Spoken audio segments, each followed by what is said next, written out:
Amados hermanos, muy buenas noches. ¿Listos ya con su cafecito, lapicero y hojita para apuntar? Muy bien, entonces comencemos. Capítulo 9. ¿La datación radiométrica demuestra que la Tierra tiene millones de años? La presuposición de las eras de millones de años de duración es un ícono que conforma el fundamento del modelo evolucionista. Casi todos los libros de texto y las publicaciones profesionales nos enseñan que la Tierra tiene miles de millones de años de antigüedad. Cito: usando la datación radioactiva, los científicos han determinado que la Tierra tiene unos 4.5 millones de años, tiempo suficiente como para que se hayan formado todas las especies por medio de la evolución. Biology, Visualizing Life, por Holt, Reinhardt and Whiston, Austin, Texas. Hoy se considera que la Tierra tiene entre 4.5 y 4.6 mil millones de años. El método principal de datación que usan los científicos para determinar la edad de la Tierra es la datación por radioisótopos. Los que proponen la teoría de la evolución anuncian que la datación por radioisótopos es un método confiable y consistente para determinar la antigüedad absoluta de las rocas y de la Tierra. Esta aparente consistencia, tanto en libros de texto como en los medios, ha convencido a muchos cristianos para que acepten la teoría de que la Tierra es muy antigua. ¿Qué es la datación por radioisótopos? La datación por radioisótopos, también conocida como datación radiométrica, es el proceso mediante el cual se calcula la antigüedad de las rocas a partir de la descomposición de sus elementos radioactivos. Hay cierta clase de átomos en la naturaleza que son inestables y que cambian espontáneamente. Se desintegran en otras clases de átomos. Por ejemplo, el uranio se descompone radioactivamente mediante una serie de pasos hasta que se convierte en plomo, elemento estable. Del mismo modo, el potasio se descompone para conformar otro elemento, el argón. El elemento original se conoce como elemento padre, en estos casos uranio y potasio, y el resultado final se conoce como elemento hijo, en estos casos plomo y argón. La importancia de la datación por radioisótopos. La lectura directa de las Escrituras revela que los días de la creación fueron días literales y que la antigüedad de la Tierra es de solo miles de años y no de miles de millones de años. Parece haber un conflicto fundamental entre la Biblia y la antigüedad que se informa por medio de la datación de radioisótopos.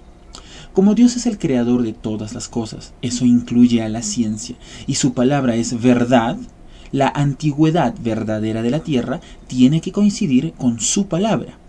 Pero en lugar de aceptar el relato bíblico de la creación, muchos cristianos han aceptado las fechas de la datación por radioisótopos de miles y millones de años, intentando luego encajar estas eras en la Biblia.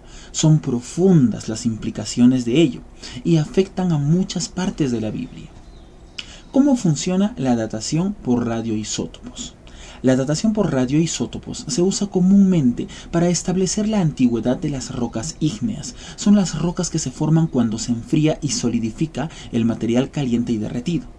Entre las rocas ígneas se encuentran el granito y el basalto. Las rocas sedimentarias, que contienen la mayor parte de los fósiles del mundo, no se usan comúnmente en la datación por radioisótopos. Este tipo de rocas está formado por partículas de rocas preexistentes, transportadas mayormente por el agua y redepositadas en otro lugar. Entre las rocas sedimentarias encontramos la piedra arenisca, la pizarra y la piedra caliza. El uranio 238 es un isótopo del uranio. Los isótopos son variedades de un elemento que tienen la misma cantidad de protones, pero una cantidad diferente de neutrones en el núcleo. Por ejemplo, el carbono 14 es un isótopo. Todos los átomos de carbono tienen 6 protones, pero la cantidad de neutrones puede variar. El carbono 12 tiene 6 protones y 6 neutrones en su núcleo. El carbono 13 tiene 6 protones y 7 neutrones en su núcleo, que sumados sale 13. El carbono 14 tiene 6 protones y 8 neutrones en su núcleo, que sumados sale 14. Por eso, carbono 14. La cantidad extra de neutrones suele llevar a la inestabilidad o radioactividad. Del mismo modo, todos los isótopos, variedades del uranio, tienen 92 protones, pero el uranio 238 tiene, además de los 92 protones, 146 neutrones. Es inestable y se desintegrará por radioactividad.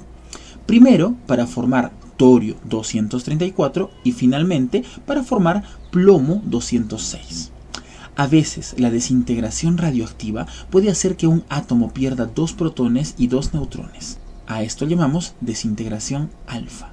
Por ejemplo, la desintegración del uranio 238 en torio 234 es un proceso de desintegración alfa. En este caso, la masa atómica cambia de 238 a 234. La masa atómica es el peso de un átomo comparado con el hidrógeno, al que se le asigna el valor de 1. También hay otro tipo de desintegración que se conoce como desintegración beta. En la desintegración beta, o se pierde un electrón y se convierte un neutrón en protón, o se suma un electrón y se convierte un protón en neutrón. En la desintegración beta, la masa atómica total no cambia significativamente. Por ejemplo, la desintegración de torio 234 en protactinio 234 es un ejemplo de desintegración beta. La cronología de la datación por radioisótopos comienza cuando la piedra se enfría. Durante su estado derretido o fundido, se supone que el intenso calor haría que escape todo elemento hijo gaseoso, como por ejemplo el argón. Pero cuando la roca se enfría, se supone que ya no pueden escapar más átomos y que todo elemento hijo que se encuentre en la roca será resultado de la desintegración radioactiva. El proceso de datación entonces requiere de que se mida cuánto del elemento hijo hay en una muestra de roca, conociendo la tasa de desintegración. La tasa de desintegración se mide en términos de vidas medias. La vida media se define como el periodo de tiempo que le lleva a desintegrarse a los átomos que quedan en un elemento padre radioactivo. Hoy las vidas medias, según se las mide, son muy precisas, incluso aquellas que son extremadamente lentas. Es decir, que pueden medirse estadísticamente medias vidas de 1.000 millones de años en cuestión de horas. Veamos algunos ejemplos. El polonio 218, para convertirse en plomo 214, tiene una vida media de 3 minutos. El torio 234, para convertirse en protactinio 234, tiene una vida media de 24 días. El carbono 14, para convertirse en nitrógeno 14, tiene una vida media de 5.730 años. El potasio 40, para convertirse en argón 40, tiene una vida media de 1.25 mil millones de años. El uranio 238, para convertirse en plomo 206, tiene una vida media de 4.47 mil millones de años. Y el rubidio 87, para convertirse en estroncio 87, tiene una vida media de 48.8 mil millones de años. La ciencia y las suposiciones. Los científicos utilizan la ciencia observacional para medir la cantidad de un elemento hijo en una muestra de roca y para determinar la tasa de desintegración observable actual del elemento padre. Los métodos de datación también han de apoyarse en otro tipo de ciencia, la ciencia histórica. La ciencia histórica no se puede observar. Para determinar las condiciones que había al momento en que se formó la roca, hay que recurrir a la ciencia histórica, que también determinará de qué modo puede haber afectado el ambiente a la roca. Ninguna de estas condiciones puede observarse directamente. Como la datación por radioisótopos utiliza ambos tipos de ciencia, no podemos medir la antigüedad de algo en forma directa. Podemos usar técnicas científicas en el presente, combinadas con suposiciones de hechos históricos para calcular la antigüedad. Por eso, en la datación por radioisótopos hay que considerar varias suposiciones, de las cuales hay 3 que pueden afectar los resultados. Primera suposición. Las condiciones iniciales de la muestra de roca son conocidas con precisión. Segunda suposición. La cantidad de elementos padre o hijo en una muestra no han sido alterados por procesos que no sean de la desintegración radioactiva. Tercera suposición. La tasa de desintegración o vida media del isótopo padre tiene que haber permanecido constante desde que se formó la roca. Ilustración con un reloj de arena. La datación por radioisótopos puede entenderse muy bien si utilizamos la ilustración de un reloj de arena. Si entramos en una habitación y observamos un reloj de arena, podremos calcular cuánto tiempo ha estado cayendo la arena. Si calculamos la velocidad con que cae y medimos cuánta arena hay debajo, podremos calcular cuánto tiempo pasó desde que dieron vuelta al reloj. Todos nuestros cálculos podrían ser correctos, esto es ciencia observacional, pero el resultado podría ser erróneo, porque no tomamos en cuenta algunas suposiciones esenciales. Primera suposición: ¿había arena abajo cuando dieron vuelta al reloj? ¿Cuáles fueron las condiciones iniciales? ¿Cómo estamos tan seguros que no hubo nada cuando dieron vuelta al reloj? Segunda suposición: ¿se habrá añadido o quitado arena en el reloj? Como sabemos que ningún evento cataclísmico o alguna otra cuestión modificó la cantidad de arena en el reloj. Tercera suposición: ¿la velocidad con que cae la arena ha sido constante? ¿No hay ninguna forma de que esto se acelere o se detenga durante el tiempo? Peor aún cuando hablamos de miles de millones de años. Como no observamos las condiciones iniciales al momento en que se dio vuelta el reloj de arena, tendremos que partir de suposiciones. Las tres suposiciones pueden afectar y van a afectar nuestro cálculo. Si los científicos no toman en cuenta estas tres suposiciones esenciales, la datación por radioisótopos puede arrojar resultados incorrectos. Lo factual. Sabemos que la datación por radioisótopos no siempre funciona, porque podemos probarla en rocas con antigüedad conocida. En 1997, un equipo de 8 investigadores científicos, el RATE, del que habíamos hablado en lecturas anteriores, comenzó a investigar las suposiciones más comunes en las prácticas habituales de la datación por radioisótopos, también conocida como datación por radioisótopos de muestra única. Sus hallazgos fueron significativos y tuvieron un impacto directo en las fechas propuestas por la teoría de la evolución de miles de millones de años. Steve Austin, doctor en geología y miembro del equipo RATE, hizo que se calculara la antigüedad de una roca de la cúpula de lava del monte Santa Elena, formada en 1986. Usando la datación con potasio y argón, las rocas recientemente formadas arrojaban resultados de entre 0.5 a 2.8 millones de años. Esto muestra que había una cantidad significativa de argón, elemento hijo, cuando la roca se solidificó.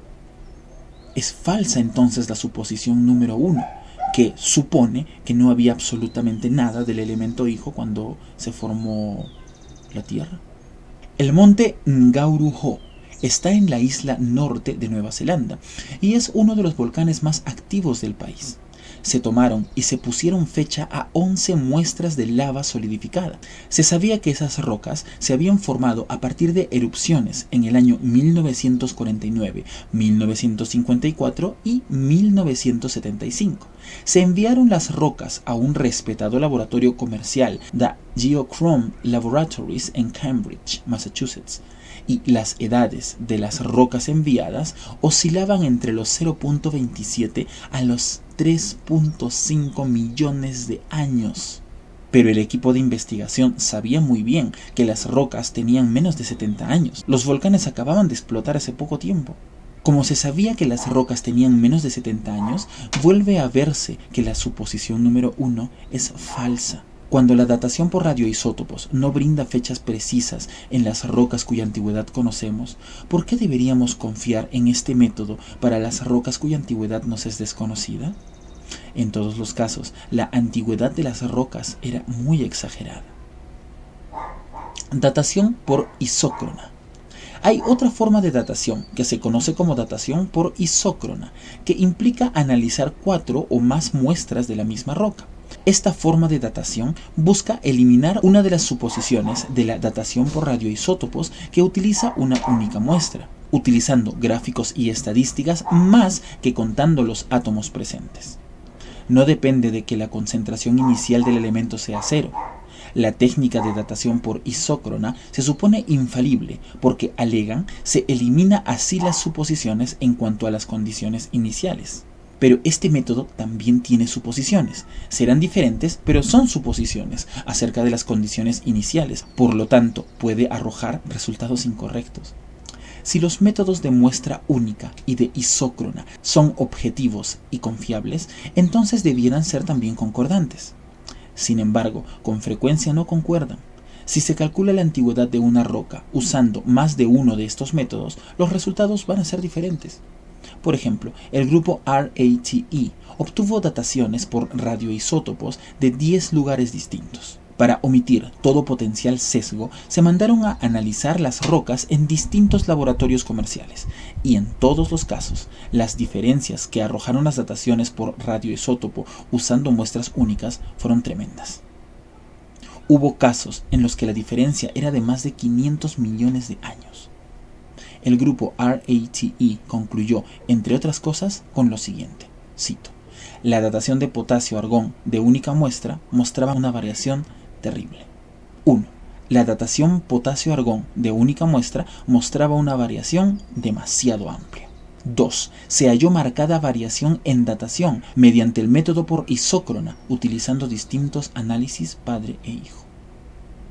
Si los distintos métodos dieron como resultado dataciones diferentes y dentro de un mismo método hay variaciones, ¿cómo pueden los científicos saber con certeza la antigüedad de cualquier roca o de la Tierra? En un caso en particular, el Dr. Steve Austin del grupo RATE tomó muestras de basalto de Cárdenas, que se encuentra entre los estratos más antiguos del este del Gran Cañón. Luego se analizaron muestras del basalto de lava del oeste del cañón, que se cuentan entre las formaciones más recientes. Utilizando los métodos de datación por isócronas, se asignó a las rocas más antiguas una antigüedad de 1.07 mil millones de años. Pero a las más jóvenes se les asignó 1.34 mil millones de años. Es decir, que las rocas más jóvenes tienen 270 millones de años más que las más antiguas. ¿Son precisos y objetivos los datos que ofrecen los libros de texto? Si se toman en cuenta las suposiciones y no se omiten los datos discordantes, la datación por radioisótopos suele arrojar resultados que son a menudo inconsistentes y exagerados. 2 casos de estudio. El equipo RATE seleccionó 2 ubicaciones para recoger muestras de roca y realizar múltiples dataciones por radioisótopos. Los geólogos entendían que ambas locaciones databan del periodo precámbrico, entre 543 a 4.6 millones de años. Los 2 lugares eran la montaña Beartooth, al noroeste de Wyoming, cerca del Parque Nacional Yellowstone, y los rápidos Bass, en la porción central del Gran Cañón en Arizona. Todas las muestras se analizaron usando 4 métodos por radioisótopos, incluyendo isótopos de potasio-argón, rubidio-estroncio, samario-neodimio y plomo-plomo. Para evitar parcialidad, los procedimientos de datación se encomendaron a laboratorios comerciales ubicados en Colorado, Massachusetts y Ontario, Canadá. Con el fin de tener un nivel de confianza en la datación, los distintos métodos por radioisótopo utilizados para calcular la antigüedad de una muestra de roca debían coincidir con los resultados. Si ocurre esto, se dice que las edades de las muestras son concordantes, pero si los distintos resultados no concuerdan en cuanto a la fecha, se dice que son discordantes. Resultados de las muestras de las montañas Beartooth. Los geólogos creen que la unidad rocosa de las montañas Beartooth contiene algunas de las rocas más antiguas de los Estados Unidos, con una antigüedad calculada en 2.790 millones de años. La tabla que hay a continuación resume los resultados obtenidos por el grupo RATE. Isótopos de datación. Potasio-argón, muestra simple. Edad, en millones de años, 1.520, 2.011, 2.403, 2.620. Tipo de datos, roca entera o minerales de la roca. Mineral de cuarzo, roca entera, mineral biotita, mineral hornablenda. Segundo tipo de datación, rubidio estroncio, 2.5 a 2.7 millones de años. Samario neodimio, 2.8 millones de años. Plomo, 2.6 millones de años. Los resultados muestran divergencias significativas en la antigüedad de los distintos materiales y también entre los métodos por isótopo. En algunos casos, la antigüedad de la roca entera es mayor a la de los minerales y en otros ocurre lo opuesto, resultados de las muestras de los rápidos VAS. Las 11 muestras de roca del Gran Cañón también se dataron comercialmente utilizando la más avanzada tecnología de radioisótopos. Las discordancias son terribles. Estamos hablando de miles de millones de años de diferencia entre unas y otras. Posible explicación de la discordancia. Hay 3 explicaciones posibles para la discordancia de la datación por isótopos. 1. Puede haber una mezcla de isótopos entre la lava que fluye y el cuerpo de la roca en que se impregna la lava. Hay formas de determinar si es esto lo que ha ocurrido y puede eliminarse como explicación posible. 2. Algunos minerales pueden haberse solidificado en distintos momentos, pero no hay evidencia de que la lava en un mismo lugar se enfríe y solidifique a ritmo tan increíblemente lento. Por ello, puede eliminarse esta explicación. 3. Las tasas de desintegración eran diferentes en el pasado en comparación con las actuales. La sección que sigue muestra que esta es la mejor explicación para la discordancia de los datos. Nuevos estudios del grupo RATE han brindado evidencia de que la desintegración radioactiva respalda la creencia en que la Tierra no es tan antigua. Uno de sus estudios se centró en la cantidad de helio contenida en rocas de granito. El granito contiene diminutos cristales de zircón que contienen uranio radioactivo, que se desintegra en plomo. Durante este proceso, por cada átomo de uranio 238 que se desintegra en plomo 206, se forman 8 átomos de helio que rápidamente migran de los cristales de zircón y el granito. Cito, dentro de los cristales de zircón 7, todo átomo de helio generado por la desintegración nuclear en el lejano pasado ya tendría que haber migrado hasta afuera. Uno esperaría que el gas helio eventualmente surgiera del suelo para desaparecer en la atmósfera, pero, para sorpresa de todos, se hallaron grandes cantidades de helio aún atrapadas en los zircones. Término de cita. La desintegración de uranio 238 a plomo es un proceso lento, vida media de 4.5 mil millones de años. Como el helio migra rápidamente de las rocas, no debiera haber quedado helio alguno, o muy poco, en el granito. ¿Por qué entonces sigue habiendo tanto helio en el granito?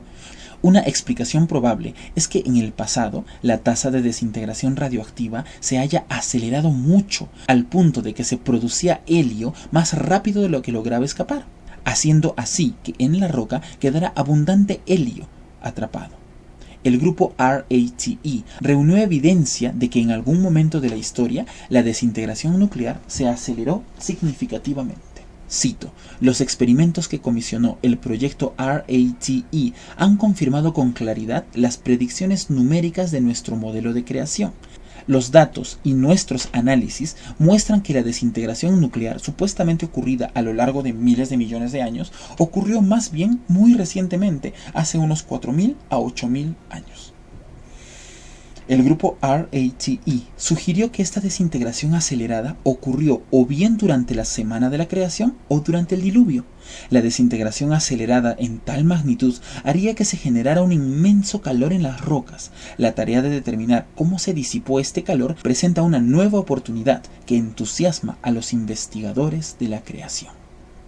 Conclusión. La mejor forma de aprender sobre la historia y la antigüedad de la Tierra es consultando el libro de historia del universo, la Biblia. Muchos científicos y teólogos aceptan la lectura directa de las Escrituras y concuerdan que la Tierra tiene unos 6.000 años de antigüedad. Es mejor usar la infalible palabra de Dios para nuestras suposiciones científicas que cambiar su palabra para conformarla con la ciencia, entre comillas, que se basa en las falibles suposiciones humanas. La verdadera ciencia siempre respaldará a la palabra de Dios. Cito, basándose en la retención medida de helio, el análisis estadístico da como resultado una antigüedad estimada de 6.000 más menos 2.000 años para los zircones. Esta antigüedad concuerda con la historia bíblica literal y es en unas 250.000 veces menor a la antigüedad convencional de 1.5 mil millones de años calculada por los zircones. En conclusión, los datos de difusión de helio respaldan firmemente la visión de la historia que considera que la Tierra no es tan antigua. Amigos, este fue nuestro capítulo de hoy. Nos vemos la próxima semana con el siguiente capítulo. Me despido deseando en su vida bendición. Adiós.